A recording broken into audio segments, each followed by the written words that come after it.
పబ్లిషర్ని, సాహితీవేత్తని. నేను పుస్తకాల డిస్ట్రిబ్యూషన్ కూడా చేస్తున్నాను. నా సంస్థ పేరు అచ్చంగా తెలుగు. నా సంస్థ ద్వారా నేను ఈ రోజుకి 700కు పైగా టైటిల్స్ ని నేను మార్కెటింగ్ చేస్తున్నాను. 125 పుస్తకాలని నేను ప్రదర్శించాలి. సరే, మామూలు వాళ్ళు నేను వచ్చినప్పుడు నవ్వారు, మగవాళ్ళు నవ్వారు, కొంతమంది పబ్లిషర్స్ నవ్వారు అనిపించి ఈవిడ ఎందుకు ఇంట్లో కూర్చొని విజయంలో మేము మగవాళ్ళం 10 మంది నుంచుంటేనే ఇక్కడ వ్యాపారం చేయలేకపోతున్నాము. ఈవిడ ఏం వ్యాపారం చేస్తుంది, ఏ పుస్తకాలు అమ్ముతుంది, కాయ కష్టంతో కూడుకున్న పట్టు అన్నారు. ఈ రోజుకి నేను అమ్మిన పుస్తకాల విలువ మీకు తెలుసా? ఒక పుస్తకము 80 రూపాయలు, 100 రూపాయలు ఉంటుంది. ఈ రోజుకి నేను గత 5 ఏళ్ళుగా పుస్తక విక్రయాలు చేస్తున్నాను. నేను ఇప్పటికీ 20 లక్షల విలువైన పుస్తకాలు అన్నాను నా ఇంట్లో నేను తీసుకుంటున్నాను.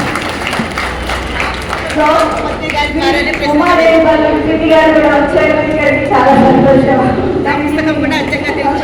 అచ్చంగా తెలుగు ప్రచురణ అందుకు సాక్ష్యం కూడా మీ ముందరే ఉంది.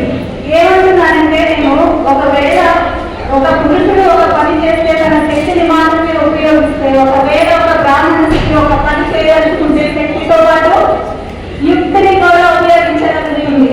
శక్తి కాదు కావాల్సింది, యుక్తి కూడా కావాలి. యుక్తి శక్తులు కలిసిన రోజు విజయం మన సొంతమవుతుంది.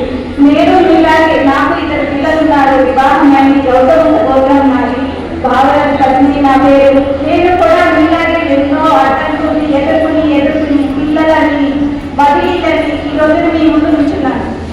నేనేం చేస్తున్నానంటే, ఇల్లు మొత్తం స్త్రీ మీద ఆధారపడి ఉంటుందండి. దయచేసి సానుకూలమైన అంశాల మీద దృష్టి పెట్టండి. చిన్నప్పుడు గాలిలో చేసి ఉండొచ్చు, మంచి పాట నేర్చుకోండి. చిన్నప్పుడు కళలో చేసి ఉండొచ్చు, విద్యుత్ చూసి మంచి కళలు నేర్చుకోండి.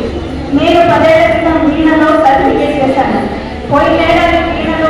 పోయినేడాది కూచిపూడిలో సర్టిఫికేట్ ఎగ్జామ్ రాసి డిస్టింక్షన్ తెచ్చుకున్నాను. నా వయసు 46 ఏళ్ళు.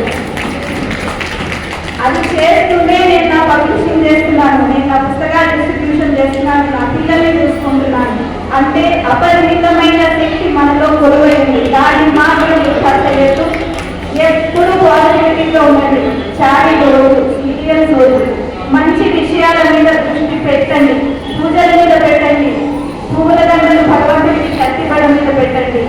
ఒకవేళ ప్రతి ఇంట్లో స్త్రీ సానుకూల శక్తితో నిండి ఉంటే, స్త్రీ నుంచి సమాజం, సమాజం నుంచి సంఘం, సంఘం నుంచి మొత్తం ప్రపంచానికి ఆ సానుకూల శక్తిని మనం వ్యాపింప చేయగలుగుతున్నాం. అటువంటి